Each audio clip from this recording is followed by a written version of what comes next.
El Cristo del pueblo. He enaltecido a un escogido de mi pueblo.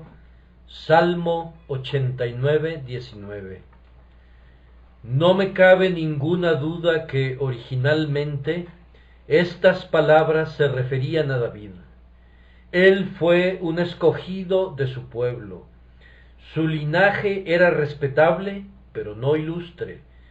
Su familia era santa, pero no exaltada. Los nombres de Isaí, Obed, Boaz y Ruth no evocaban recuerdos de realeza, ni motivaban pensamientos de antigua nobleza o de una gloriosa genealogía.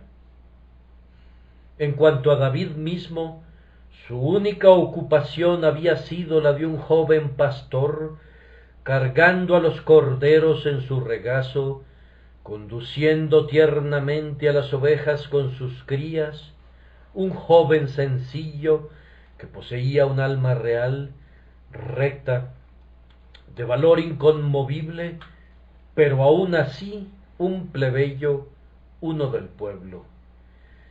Pero esto no lo descalificaba para la corona de Judá. A los ojos de Dios, la procedencia de este joven héroe no era ninguna barrera para elevarlo al trono de la nación santa, como tampoco el más orgulloso admirador de castas y linajes se habría atrevido a insinuar siquiera alguna palabra en contra del valor, sabiduría, justicia del gobierno de este monarca del pueblo. No creemos que Israel o Judá hayan tenido jamás un gobernante mejor que David, y nos atrevemos a afirmar que el reino de uno escogido de mi pueblo eclipsó en gloria a los reinos de emperadores de alcurnia y de príncipes en cuyas venas corría la sangre de varios reyes. Sí, más aún, afirmamos que la humildad de su nacimiento y de su educación, lejos de hacerlo incompetente para gobernar, le dieron en una buena medida mejor preparación para su trabajo y mayor capacidad para desempeñar sus tremendos deberes. Él pudo legislar para los muchos, porque era uno de ellos. Él pudo gobernar al pueblo como el pueblo debía ser gobernado, porque era hueso de sus huesos y carne de su carne, su amigo, su hermano, así como su rey. Sin embargo, en este sermón no vamos a hablar de David, sino del Señor Jesucristo, pues David, como lo refiere el texto, es un eminente tipo de Jesucristo, nuestro Señor y Salvador, quien fue escogido de su pueblo. Jesús es el de quien su Padre puede decir: he enaltecido a un escogido de mi pueblo. Antes de entrar en la ilustración de esta verdad, quiero hacer una declaración para evitar todas las objeciones relacionadas a la doctrina de mi sermón.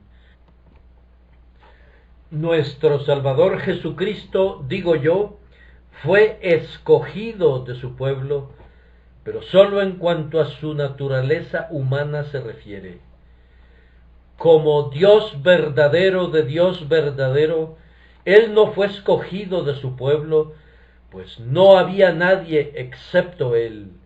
Él era el unigénito del Padre, engendrado del Padre antes de la creación del mundo.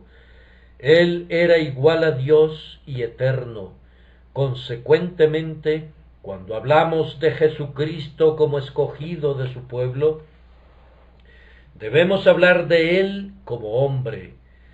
Se nos olvida con mucha frecuencia, pienso yo, la verdadera humanidad de nuestro Redentor, porque era un hombre en todos los sentidos y para todos los efectos, y me gozo al cantar: hubo un hombre de verdad, que un día murió en el Calvario. Jesús no era hombre y Dios en una mezcla. Sus dos naturalezas no sufrieron confusión. Él era Dios verdadero, sin ninguna disminución de su esencia ni de sus atributos, y Él era igualmente, verdaderamente y ciertamente un hombre. Es como hombre que hablo de Jesús esta mañana.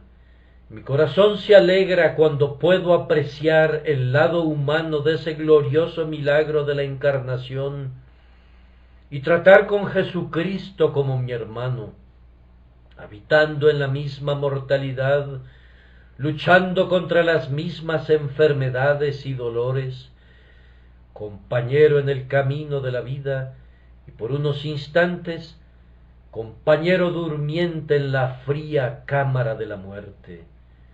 El texto menciona tres cosas. La primera, su extracción. Cristo era uno del pueblo.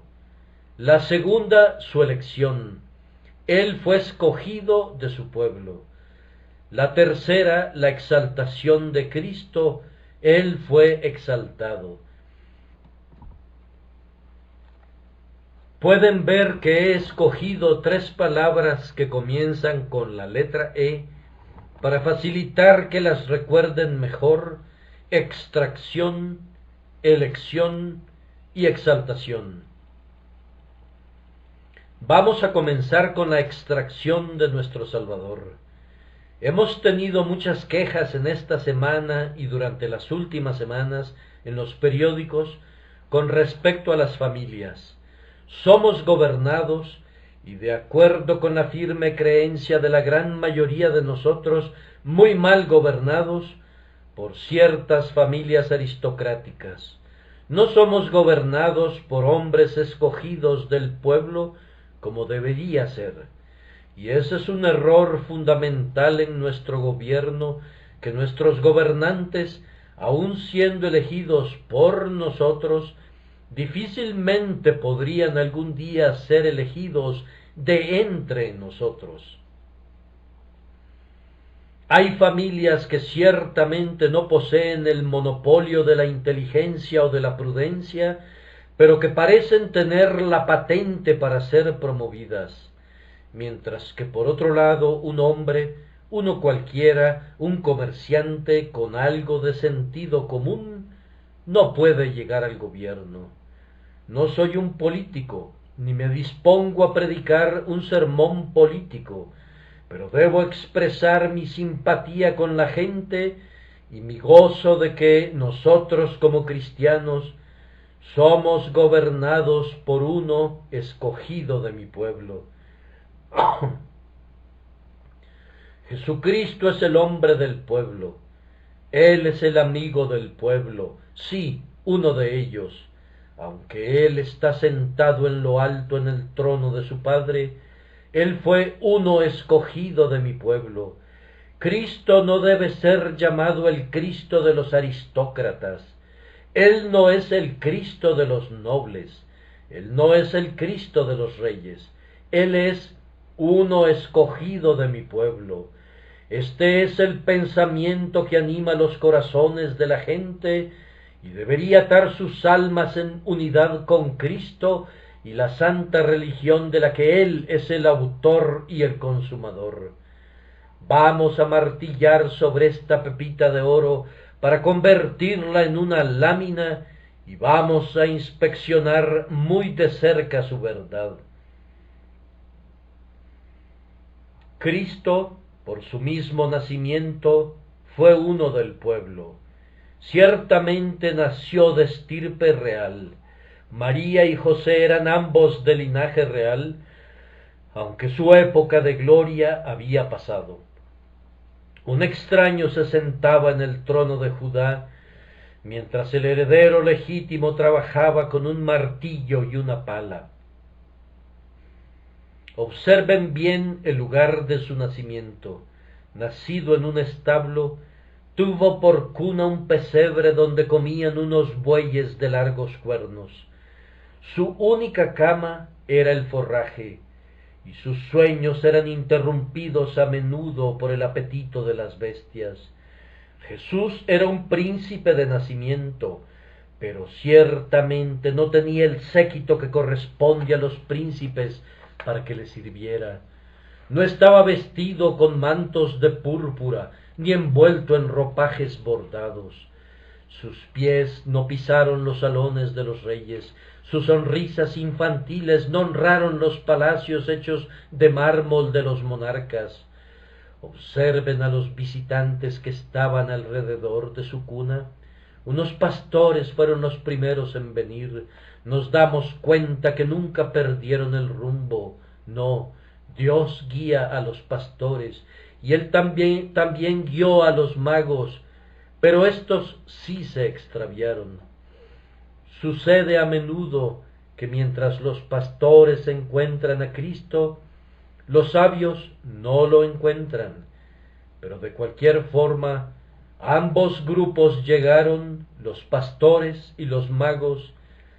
Ambos se arrodillaron alrededor del pesebre para mostrarnos que Cristo era el Cristo de todos los hombres, que no era solamente el Cristo de los magos, sino que Él era el Cristo de los pastores. Ellos nos mostraron que Él no era solamente el Salvador de los pastores campesinos, sino también el Salvador de los hombres educados, pues nadie es excluido, pues sino aquellos que se excluyen a sí mismos. Bienvenidos los entendidos y los educados, los ignorantes y los ordinarios. En su mismo nacimiento fue uno del pueblo. No nació en una ciudad populosa, sino en el oscuro pueblo de Belén, la casa del pan. El Hijo del Hombre hizo su advenimiento sin acompañamiento de pomposos preparativos, y no fue anunciado por las notas de las trompetas de alguna corte. Su educación también demanda nuestra atención. Él no fue tomado de los pechos de su madre como lo fue Moisés, para ser educado en los salones de un monarca. Él no fue criado con esos aires de grandeza que adoptan las personas que tienen cucharas de oro en sus bocas desde el momento de nacer. Él no fue educado como un joven rico para mirar a todos con desdén, sino que siendo su padre un carpintero, sin duda trabajó muy duro en el taller de su padre. Un lugar adecuado, dice un autor muy antiguo, para Jesús, porque Jesús tenía que construir una escalera que alcanzara desde la tierra hasta el cielo. ¿Por qué, pues, no habría de ser el hijo de un carpintero? Perfectamente bien conocía él la maldición de Adán. Con el sudor de tu frente comerás el pan. Si ustedes hubieran visto al santo niño Jesús, no habrían notado nada que lo distinguiera de otros niños, excepto la pureza sin mancha que había en su semblante. Cuando nuestro Salvador comenzó su vida pública, seguía siendo el mismo. ¿Cuál era su rango? ¿Se vestía de púrpura y escarlata? Oh, no, él usaba la modesta vestidura de un campesino. La túnica no tenía costura, era tejida entera de arriba a abajo, una simple pieza de ropa sin adornos ni bordados. ¿Vivió acaso con lujo, haciendo un grandioso espectáculo en su viaje a través de Judea? No, él trabajó durante su fatigoso camino y se sentó en el brocal del pozo de Sicar. Él era como otros, un hombre pobre. No tenía cortesanos a su alrededor. Sus compañeros eran pescadores. Y cuando él hablaba, ¿acaso lo hacía con palabras suaves que fluían como aceite? ¿Caminaba él con pasos elegantes como el rey de Amalec? No, A menudo hablaba como el severo Elías. Lo que quiso decir lo dijo, y quiso decir lo que dijo. Hablaba a la gente como un hombre del pueblo. Nunca se inclinó frente a los grandes hombres. No supo lo que era inclinarse o ceder. Se detuvo y lloró. Ay de vosotros, escribas y fariseos, hipócritas. Ay de vosotros, sepulcros blanqueados. No pasó por alto a ningún tipo de pecadores, ni clase ni fortuna tenían alguna diferencia para él. Expresó las mismas verdades tanto a los ricos del Sanedrín como a los trabajadores campesinos de Galilea. Él era uno escogido de mi pueblo. Fíjense en su doctrina. Jesucristo era uno del pueblo en su doctrina. Su evangelio no fue nunca el evangelio de un filósofo, ya que no es difícil de comprender. Nunca consentirá ser enterrado en medio de palabras difíciles y frases técnicas. Es tan simple que quien sepa deletrear el que creyere y fuere bautizado, puede tener el conocimiento del evangelio que salva. Por eso los sabios del mundo desprecian el conocimiento de la verdad y burlonamente dicen: hasta un herrero puede predicar hoy día, y hombres que andaban detrás del arado pueden convertirse en predicadores. Y la clase sacerdotal reclama: ¿qué derecho tienen ellos para hacer tal cosa sin nuestra autorización? Oh, qué triste que la verdad del Evangelio sea menospreciada por su sencillez, y que mi Señor sea despreciado porque Él no es exclusivo, ni será monopolizado por hombres de talento y erudición. Jesús es de la misma manera el Cristo del hombre ignorante, como es el Cristo del hombre con educación, pues Él ha escogido lo vil del mundo y lo menospreciado. Ah, por mucho que amo la ciencia verdadera y la sólida educación, me lamento y me duelo, ya que nuestros ministros están diluyendo a tal grado la palabra de Dios con su filosofía, deseando ser predicadores intelectuales, pronunciando sermones que sirvan de modelo. Sus sermones son adecuados para un salón lleno de estudiantes universitarios y profesores de teología, pero sin ninguna utilidad para las masas, pues no tienen sencillez, calor, sinceridad, ni una sólida sustancia evangélica.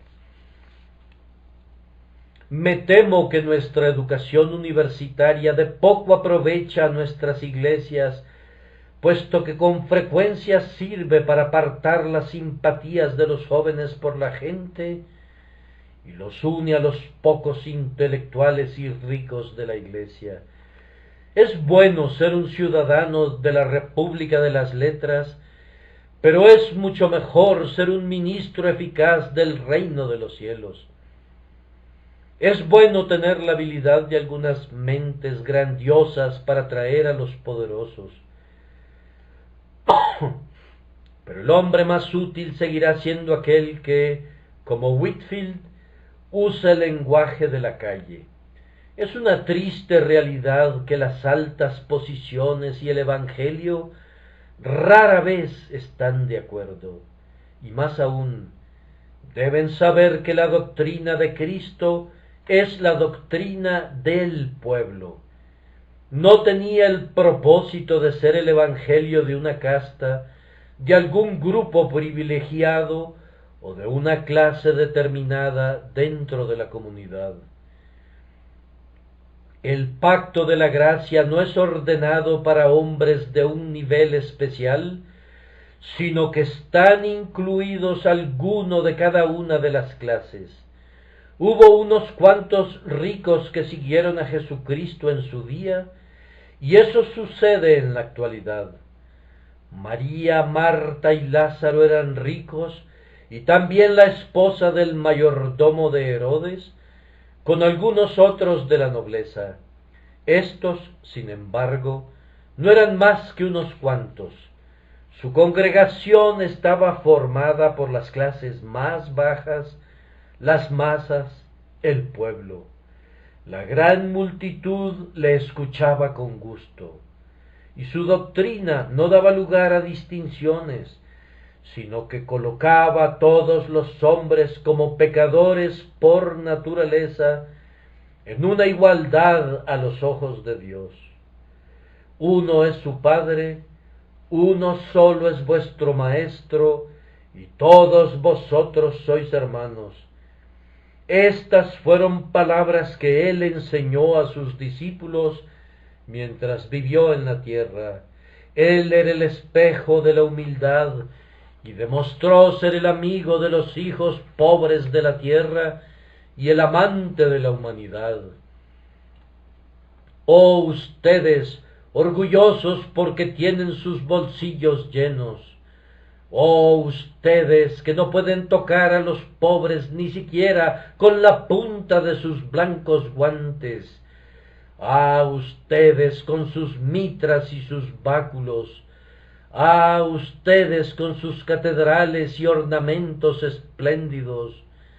Este es el hombre al que ustedes llaman Señor, el Cristo del pueblo, uno del pueblo, y aún así ven desde arriba con desprecio a la gente. Ustedes los desprecian.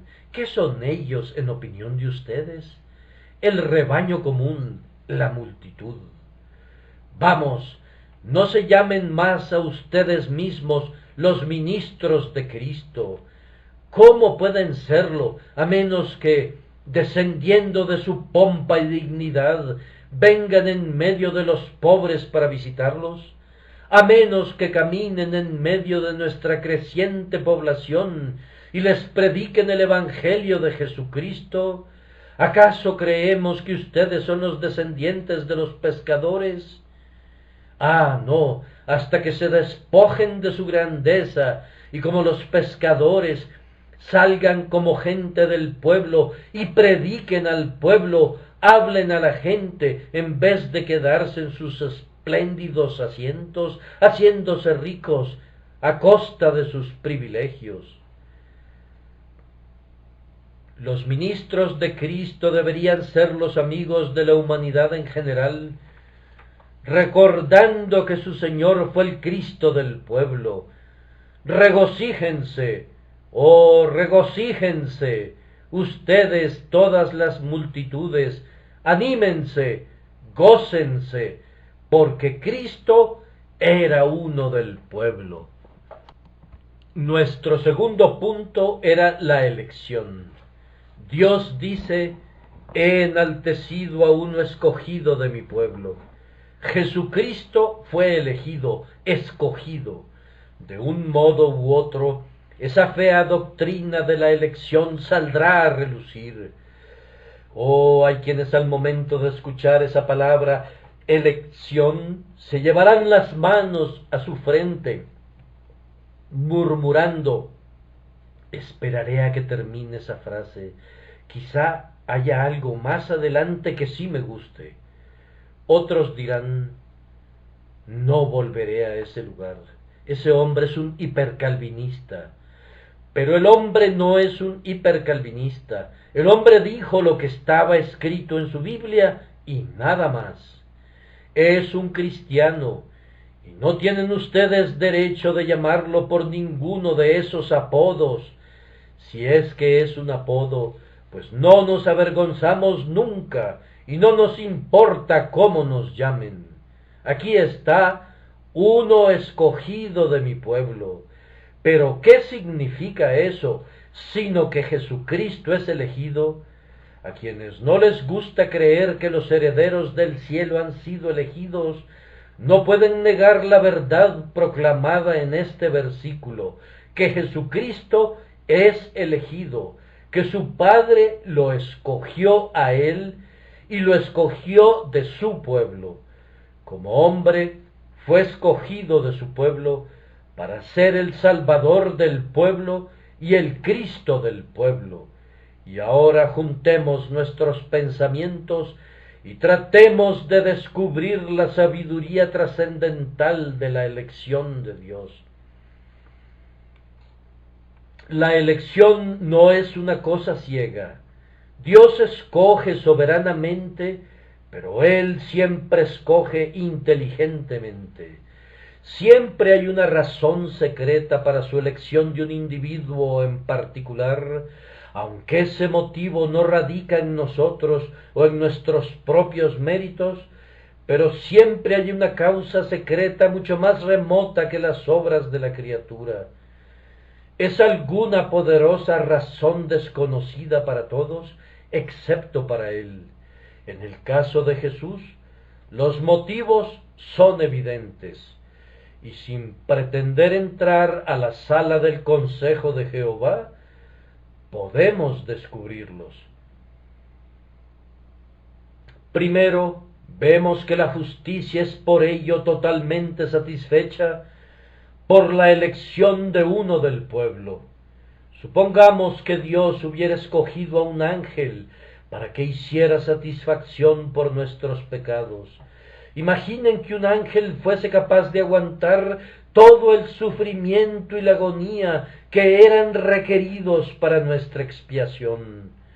Aun así, después de que el ángel hubiera hecho todo eso, la justicia nunca hubiera sido satisfecha por la sencilla razón de que la ley dice: el alma que pecare, esa morirá. Ahora, el hombre es el que peca, por consiguiente, el hombre es quien debe morir.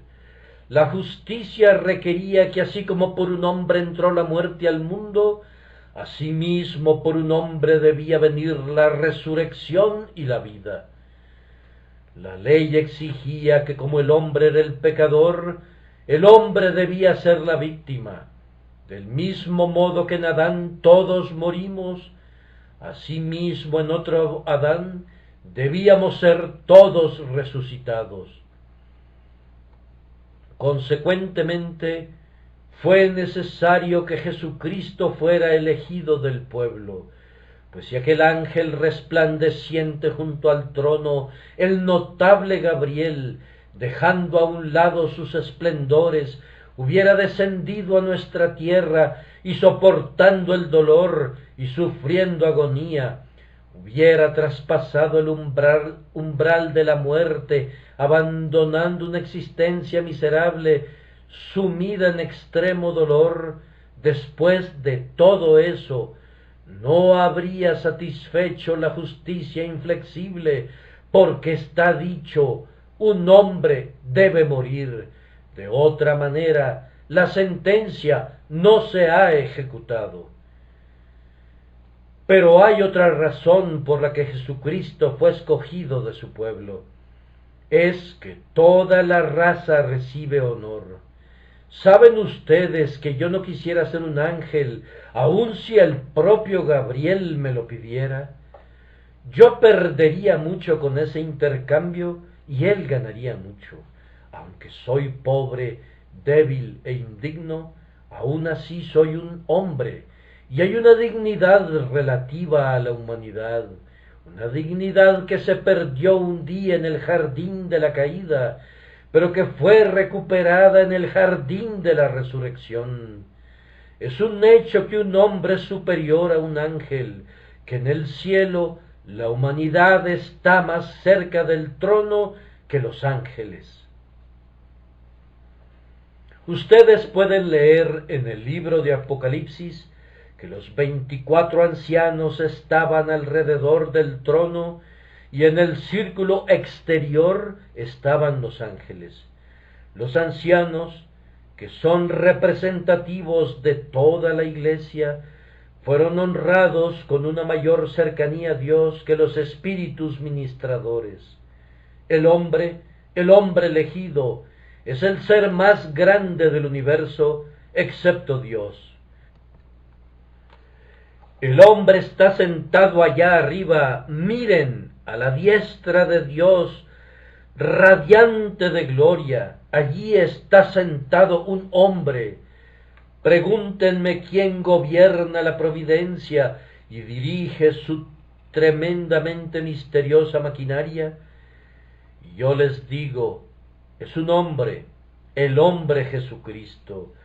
Pregúntenme quién ha atado los ríos en cadenas de hielo durante los últimos meses, liberándolos luego de los grilletes del invierno. Yo les digo que un hombre lo ha hecho, Cristo. Pregúntenme quién vendrá a juzgar a la tierra en justicia, y yo les digo que un hombre real y verdadero, sostendrá la balanza del juicio y llamará a todas las naciones a su alrededor. ¿Y quién es el canal de la gracia? ¿Quién es el emporio de toda la misericordia del Padre? ¿Quién es el que recoge todo el amor del pacto? Yo respondo que un hombre, el hombre Jesucristo. Y Cristo, siendo un hombre, te ha exaltado a ti y me ha exaltado a mí y nos ha puesto en los lugares más elevados. Él nos hizo en el principio un poco menores que los ángeles y ahora, a pesar de nuestra caída en Adán, nos ha coronado a sus elegidos con gloria y honor, y nos hizo sentar en los lugares celestiales en Cristo Jesús, para mostrar en las edades venideras las superabundantes riquezas de su gracia por su bondad hacia nosotros en Cristo Jesús. Pero, hermanos míos, contemplemos con una mirada más dulce que esa. ¿Por qué fue Él escogido de su pueblo? Habla, corazón mío. ¿Cuál es la primera razón que se te viene a la cabeza? Pues los pensamientos del corazón son los mejores pensamientos. Los pensamientos de la cabeza son, a menudo, buenos para nada, pero los pensamientos del corazón, los profundos ensueños del alma, estos no tienen precio, son como perlas de Ormuz. Los poemas de un humilde poeta, siempre y cuando surjan de su corazón, agradarán mejor las cuerdas de mi alma que las manifestaciones sin vida del puro cerebro. Vamos a ver, cristianos, ¿cuál creen ustedes que es la dulce razón para la elección de su Señor, siendo Él uno de su pueblo? ¿Acaso no es esta, que Él pueda ser mi hermano en la bendita unión de su misma sangre? Oh, qué relación hay entre Cristo y el creyente.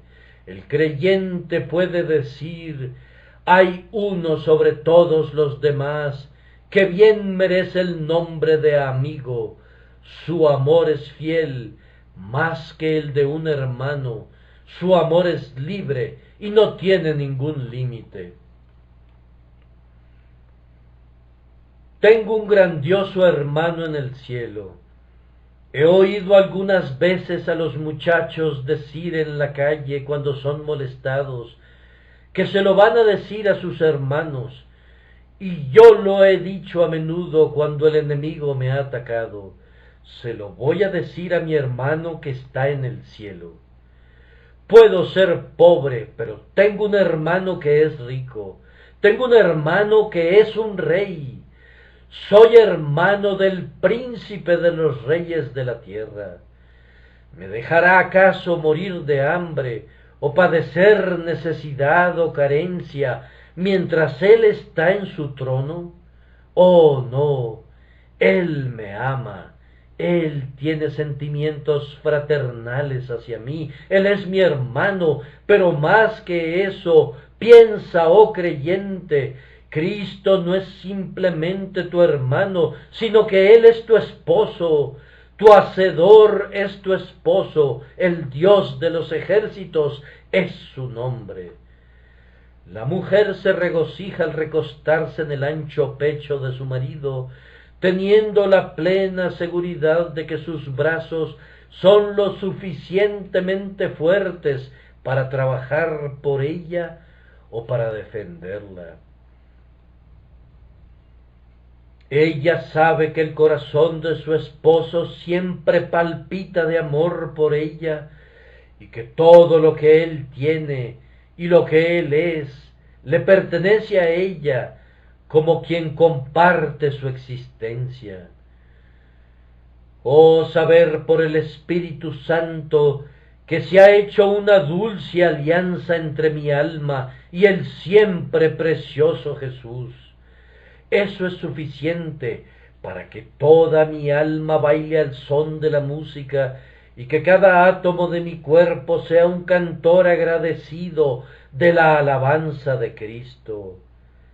Vamos, déjenme recordar cuando estaba tirado ahí en el campo, como un niño bañado en sangre. Déjenme recordar aquel notable momento en que Él me dijo, vive, y no permitan que olvide que Él me ha educado, me ha entrenado, y que un día me desposará con Él en justicia, coronándome con una corona nupcial en el palacio de su Padre. Oh, es una felicidad indecible. No me sorprende que este pensamiento haga vacilar mis palabras al pronunciarlo. Que Cristo es uno del pueblo, que Él pueda relacionarse estrechamente contigo y conmigo, que Él pudiera ser nuestro pariente más cercano. Con lazos de sangre, con los pecadores, uno, nuestro Jesús, ha ido a la gloria. A todos sus enemigos arrojó a la ruina, al pecado, a Satán, a la tierra, al infierno, al mundo.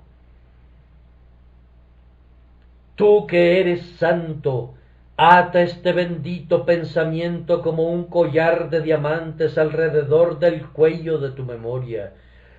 Ponlo como un anillo en el dedo del recuerdo y úsalo como el propio sello del Rey, sellando las peticiones de tu fe con la confianza del éxito. Pero ahora surge naturalmente otra idea. Cristo fue elegido de su pueblo para que pudiera conocer lo que nos hace falta y entendernos. Conocen la vieja historia que una mitad del mundo no sabe cómo vive la otra mitad. Y eso es muy cierto. Yo creo que algunos ricos no tienen la menor idea de lo que es la miseria de los pobres.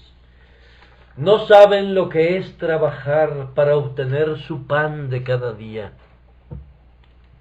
Tienen una vaga idea de lo que significa un aumento en el precio del pan, pero no saben absolutamente nada de eso. Y cuando damos el poder a hombres que nunca fueron del pueblo, no entienden el arte de gobernarnos. Pero nuestro grandioso y glorioso Jesucristo es uno escogido de su pueblo y por lo tanto Él conoce nuestras necesidades. Él sufrió tentación y dolor antes que nosotros. Padeció enfermedad, porque cuando colgaba de la cruz, lo abrasador de ese ardiente sol trajo sobre él una fiebre que lo quemaba. Cansancio, él lo ha sufrido, porque estaba cansado cuando se sentó en el pozo. Pobreza, él la conoce, porque algunas veces no tuvo pan para comer, excepto ese pan del que el mundo no sabe nada. Estar sin hogar también lo conoció, porque las zorras tenían cuevas y las aves del cielo tenían sus nidos, mas él no tenía dónde recostar su cabeza. Mi hermano en Cristo, no hay lugar al que puedas ir donde Cristo no haya ido antes que tú, con la única excepción de los lugares pecaminosos. En el oscuro valle de sombra de muerte puedes ver sus huellas sangrientas, huellas marcadas con coágulos de sangre. Sí, y aun en las aguas profundas del Jordán crecido, dirás, cuando te acerques a la orilla, allí están las huellas de un hombre. ¿De quién son? Al agacharte podrás discernir las marcas de los clavos y dirás, esas son las huellas del bendito Jesús. Él ha estado aquí antes que tú. Él ha emparejado el camino. Él ha entrado a la tumba para poder hacer de ella la habitación real de la raza escogida y el ropero donde esa raza ha guardado las ropas de trabajo para vestirse con las vestiduras del eterno descanso. En todos los lugares, donde quiera que vayamos, el ángel del pacto ha corrido al frente. Cada carga que tenemos que llevar ha sido previamente puesta sobre los hombros de Emanuel. Su camino fue mucho más difícil y más oscuro que el mío. Mi Señor Jesucristo sufrió, ¿y yo me quejaré? Estoy hablando a aquellos que se encuentran en medio de difíciles pruebas. Querido compañero de viaje, anímate. Cristo ha consagrado el camino y ha convertido el camino angosto en el propio camino del Rey hacia la vida. Un pensamiento más antes de pasar al tercer punto. Hay una pobre alma por allí, deseosa de venir a Jesús, pero tiene grandes dificultades por temor de no poder venir de la manera adecuada. Yo conozco a muchos cristianos que dicen, bueno, yo espero haber venido a Cristo, pero me temo que no lo hice en la forma apropiada. Hay una pequeña anotación para uno de los himnos al pie de la página en la colección de himnos del señor Denham que dice, algunas personas temen no poder venir a Cristo en la forma correcta. Ahora, ningún hombre puede venir a Cristo a menos que el Padre le envíe, de modo que yo entiendo que si vienen a Él, no pueden venir de manera inapropiada.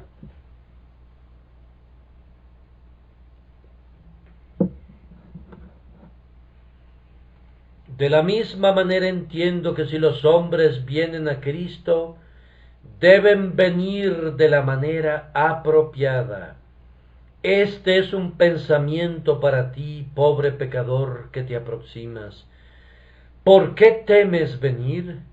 Oh, dirás, soy tan gran pecador que Cristo no tendrá misericordia de mí.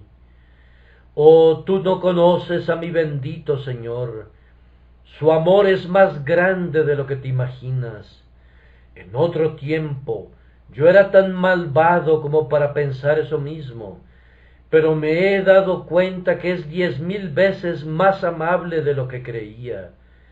Te digo, Él tiene tanto amor, tanta gracia, tanta amabilidad, que no hubo nunca alguien que fuera ni la mitad de bueno de lo que Él es. Es más amable de lo que puedas pensar alguna vez. Su amor es más grande que tus temores, y sus méritos prevalecen sobre tus pecados. Pero aún dices, temo no venir a Él correctamente, pienso que no voy a poder usar palabras aceptables. Te diré la razón de eso, porque no recuerdas que Cristo fue tomado del pueblo. Si su Majestad la Reina de Inglaterra me llamara a su presencia mañana por la mañana, me atrevo a decir que tendría mucha ansiedad acerca de la clase de ropa que debería usar y cómo debería entrar y cómo debería observar la etiqueta de la corte, etc. pero si uno de mis amigos aquí presente me invitara, yo iría tal como estoy para verlo, porque él es uno de nosotros y me agrada. Alguno de ustedes dice, ¿cómo puedo ir a Cristo? ¿Qué debo decir? ¿Qué palabras debo usar? Si fueras a ver a alguien superior a ti, entonces podrías preguntarte eso. Pero él es uno del pueblo. Ve a él tal como eres, pobre pecador, simplemente en tu miseria y en tu inmundicia, en toda tu maldad, simplemente como eres. Oh pecador, que estás acosado por tu conciencia, ven a Jesús. Él es uno del pueblo. Si el Espíritu te ha dado convicción de pecado, no estudies la manera de venir. Ven de cualquier modo. Ven con un gemido, ven con un suspiro, ven con una lágrima. De cualquier manera que vengas, si tan solo vienes, eso será suficiente, porque Él es uno del pueblo. El Espíritu y la esposa dicen, ven. El que oye diga, ven. En estos momentos no puedo dejar de darles una ilustración. He oído que en los desiertos, cuando las caravanas necesitan agua y temen no encontrar ninguna, acostumbran enviar un camello con su jinete a cierta distancia por delante, a cierta distancia otro más, y a un intervalo más corto a otro. Tan pronto el primer hombre encuentra el agua, antes de inclinarse para beber, grita fuertemente, vengan. El que le sigue, oyendo la voz, repite la palabra, vengan, mientras el que viene más cerca grita a su vez, vengan, hasta que el desierto entero hace eco con las palabras, vengan. Así, en ese versículo, el Espíritu y la esposa dicen antes que nada, ven. Después, el que oye diga, ven. El que tiene sed, venga. El que quiere, tome del agua de vida gratuitamente. Con esa ilustración dejo nuestro examen de las razones para la elección de Jesucristo. Y ahora concluyo con su exaltación. He enaltecido a uno escogido de mi pueblo. Ustedes recordarán mientras hablo de esta exaltación, que es realmente la exaltación de todos los elegidos en la persona de Jesucristo, porque todo lo que Cristo es y todo lo que Cristo tiene es mío. Si soy un creyente, todo lo que Él es en su persona exaltada, eso soy yo, porque se me ha llevado a sentarme junto a Cristo en los lugares celestiales. Primero, queridos amigos, fue suficiente exaltación para el cuerpo de Cristo ser exaltado en su unión con la divinidad. Eso es un honor que ninguno de nosotros puede recibir jamás. Nosotros nunca podemos esperar tener este cuerpo unido con Dios. No puede ser. Una vez ocurrió esta encarnación y no más que una sola vez.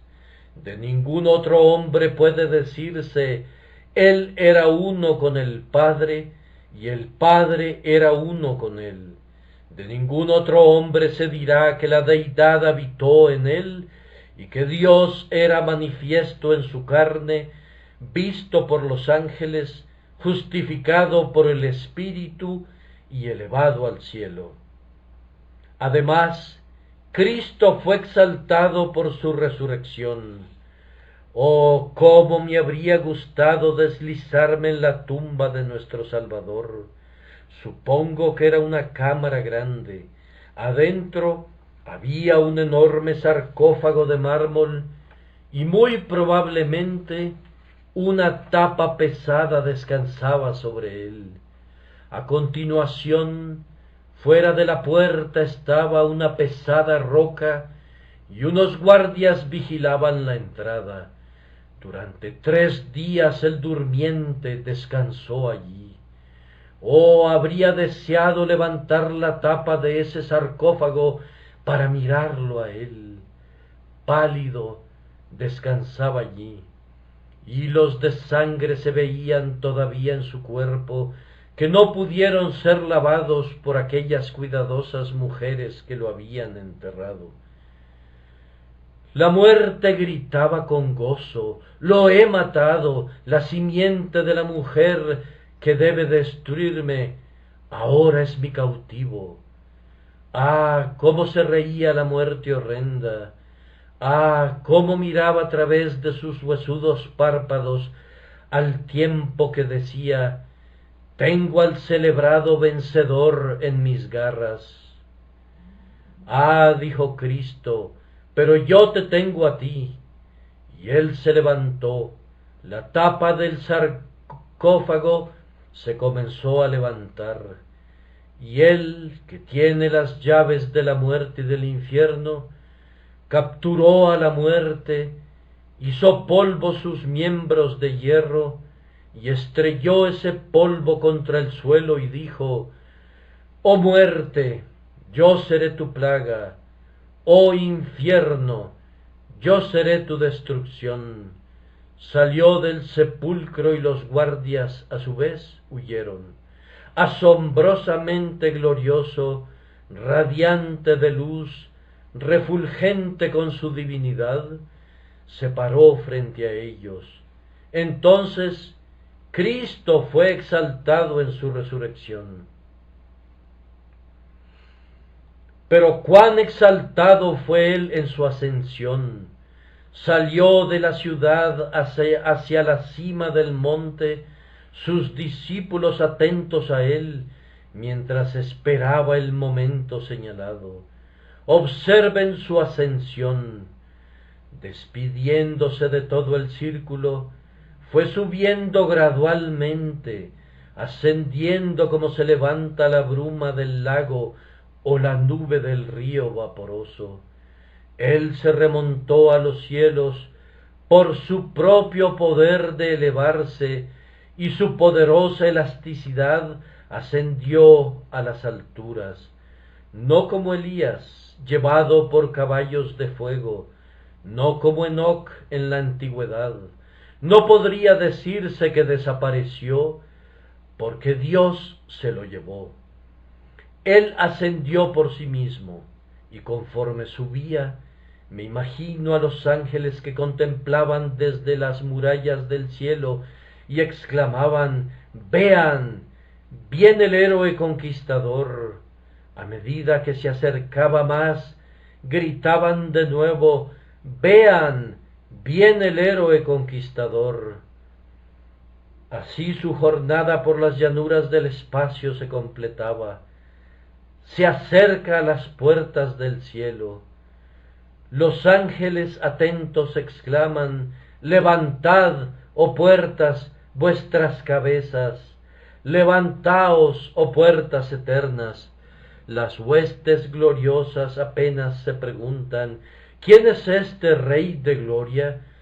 Cuando de millares de lenguas corre un océano de armonía, tocando a las puertas de perlas con poderosas olas de música y abriéndolas de golpe. Jehová, el fuerte y poderoso, Jehová, el poderoso en la batalla. He aquí las barreras de los cielos han sido abiertas de par en par, y los querubines están apresurando a recibir a su monarca. Trajeron su carruaje de lo lejos para llevarlo a él a su trono. Batieron sus alas triunfantes y dijeron: la obra del Salvador está hecha. Miren, él marcha por las calles. Vean cómo los reinos y potestades caen delante de él. Se colocan coronas a sus pies, Y su padre dice: bien hecho, hijo mío, bien hecho, mientras el cielo hace eco con el grito de bien hecho, sube a ese elevado trono, al lado de la paternal deidad. He enaltecido a uno escogido de mi pueblo. La última exaltación de Cristo que voy a mencionar es aquella que ha de venir cuando Él se siente en el trono de su padre David y juzgue a todas las naciones. Observarán que he omitido la exaltación que Cristo ha de tener como Rey de este mundo durante el milenio. No profeso entenderlo y por lo tanto lo voy a dejar de lado.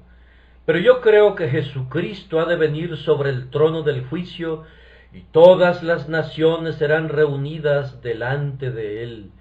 Él separará a los unos de los otros, como cuando el pastor separa las ovejas de los cabritos. Pecador, tú crees que hay un juicio. Tú sabes que la cizaña y el trigo no siempre pueden crecer juntos, que las ovejas y las cabras no siempre van a compartir el alimento. Pero ¿sabes algo de ese hombre que va a juzgarte? ¿Acaso sabes que quien va a juzgarte es un hombre? Digo un hombre, el hombre que una vez fue despreciado y rechazado. El Señor vendrá, pero no de la misma manera, en humillación como vino una vez, un hombre humilde frente a sus enemigos, un hombre fatigado y lleno de dolores. Ah, no, habrá un arco iris alrededor de su cabeza, sostendrá el sol en su diestra como una señal de su gobierno, pondrá la luna y a las estrellas bajo sus pies, como el polvo del pedestal de su trono, que será de sólidas nubes de luz. Los libros serán abiertos, esos enormes libros que contienen las obras de los vivos y de los muertos. Ah, cómo se sentará triunfante sobre todos sus enemigos el despreciado Nazareno. No habrá más insultos, ni escarnios, ni burlas, sino un horrible llanto de miseria. Escondednos del rostro del que está sentado sobre el trono. Oh, ustedes, mis oyentes, que ven ahora con desprecio a Jesús y su cruz, yo tiemblo por ustedes. Oh, más fiero que un león sobre su presa es el amor provocado a ira. Oh, despreciadores, les advierto sobre aquel día en que el plácido rostro del varón de dolores esté tejido con enojo, cuando los ojos que una vez fueron humedecidos con las gotas de rocío de la compasión arrojen relámpagos sobre sus enemigos, y las manos que una vez fueron clavadas a la cruz para nuestra redención empuñen el rayo para la condenación de ustedes, mientras la boca que una vez dijo: venid a mí todos los que estáis fatigados, pronunciará con palabras más fuertes y más terribles que la voz del trueno: apartaos de mí, malditos, pecadores. Ustedes podrán pensar que es una cosa sin mayor importancia pecar contra el hombre de Nazaret, pero se van a dar cuenta que haciendo eso han ofendido al hombre que juzgará a la tierra en justicia, y por su rebelión sufrirán olas de tormento en el océano eterno de su ira. Que Dios los libre de esa condenación, pero les estoy advirtiendo de ello. Todos ustedes han leído la historia de aquella dama que en el día de su boda subió las escaleras y, viendo un antiguo ropero, con ánimo de diversión y travesura se metió dentro, pensando en esconderse allí por una hora para que sus amigos la buscaran. Pero había una cerradura ahí oculta, y al cerrarse La dejó encerrada para siempre. Nadie la pudo encontrar sino después de transcurridos muchos años. Cuando un día estaban moviendo ese viejo ropero, encontraron los huesos de un esqueleto con un anillo de brillantes por aquí y otros adornos por allá. Ella había entrado allí por diversión y alegría, pero fue encerrada para siempre. Jóvenes hermanos y hermanas, cuídense de no ser encerrados para siempre por sus pecados. Una copa jovial, eso es todo. Un juego momentáneo, pensó ella, pero hay una cerradura secreta que está al acecho. Una sola visita a esa casa de mala reputación, un pequeño desvío del camino recto, eso es todo. Oh pecador, eso es todo. Pero ¿sabes lo que es todo eso? Estar preso para siempre. Oh, si ustedes escaparan de esto, si me oyeran, mientras, porque solo me queda un momento, les hablo otra vez del hombre que fue escogido de mi pueblo. Ustedes orgullosos, tengo una palabra para ustedes. Ustedes delicados, cuyos pasos no deben tocar el suelo. Ustedes que miran hacia abajo con desprecio a sus prójimos mortales, gusanos orgullosos que desprecian a sus compañeros gusanos solo porque están vestidos de manera más elegante. ¿Qué piensan de esto? El hombre del pueblo es quien te salvará, si es que has de ser salvo. El Cristo de la multitud, el Cristo de las masas, el Cristo del pueblo, Él debe ser tu salvador. Debes humillarte, hombre orgulloso, tú debes inclinarte, mujer soberbia. Debes hacer a un lado toda tu pompa, o de lo contrario nunca serás salvo, porque el Salvador del pueblo debe ser tu Salvador. Pero al pobre pecador tembloroso, cuyo orgullo ha desaparecido, le repito la reconfortante seguridad: evitarás el pecado, evitarás la maldición. Mi Señor me pide que diga esta mañana: venid a mí, todos los que estáis fatigados y cargados, y yo os haré descansar. Recuerdo lo que decía una santa anciana. Alguien estaba hablando de la misericordia y del amor de Jesús, y concluyó diciendo: ah, ¿acaso no es sorprendente? Ella dijo: no, no lo es. Pero ellos dijeron que sí lo era. Vamos, dijo ella, simplemente así es Él, así es Él. Ustedes preguntan: ¿acaso pueden creer semejante cosa de una persona?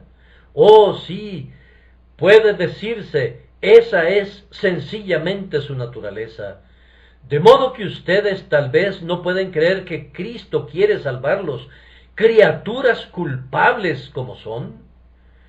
Yo les digo que así es Él.